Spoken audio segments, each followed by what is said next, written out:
All right, Chapter 10 discussion board. We're talking about the boundaryless organization. And so I want to start out by saying that I think that the reason, or a large reason, that we have more boundaryless organizations now all started during the pandemic of COVID-19. I think that encouraged a more normalized society where working from home just became the norm. Even after the pandemic was over with, we decided, oh, we're going to work at home because that's what's easiest and most convenient for us. So even though I'm not a fan of it, I think there are benefits to it. And so I'm going to talk a little bit about how I see that in the real estate world. So organization that I think could be run this way, obviously I said, is the real estate industry, specifically real estate consultants.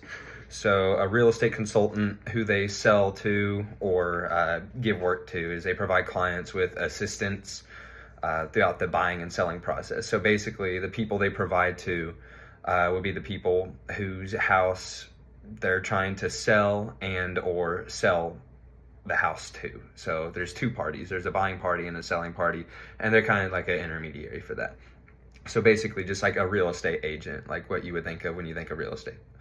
The amount of people needed, that could be you by yourself. It could be you working with a company. So it could be a lot of people. It could be you working with a couple of assistants that you want to hire, which is a role I'm looking to get into, is starting out as an assistant soon in the future.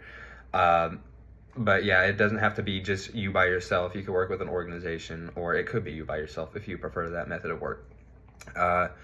Resources needed. So to do this job, basically you need a background of knowledge. So you need to be educated on what you're talking about so you don't run into any like swindling. And you need a real estate license in order to be able to sell or even just sit on houses like on weekends or something like that. If you're just kind of penetrating the market for the first time, you still need a license for that. And lastly, new technologies I would take advantage of.